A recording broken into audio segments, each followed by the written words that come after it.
ప్రభువునందు విశ్వాసం ఉంచిన వాడి జీవితంలో ఎప్పుడు కూడా సాధ్యమైనంత వరకు సంతోషం కనపడదు. హల్లెలూయా.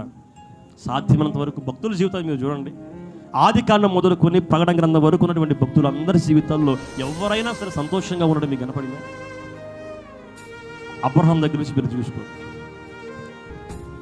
యాకోబు గారు, మోషే గారి జీవితాన్ని కానీ, దానియేలు, షడ్రకు, మేషకు, అబేద్నెగోలు వారి అనుభవాలు, పౌలు గారి అనుభవాలు, యేసు ప్రభువును వెంబడించేటువంటి అపోస్తలుల అనుభవాలు, ఇర్మియా ప్రవక్త అనుభవాలు మీరు చూడండి. ప్రతి ఒక్కరు కూడా హింసించబడిన వారే, శ్రమలు పొందుకున్న వారే.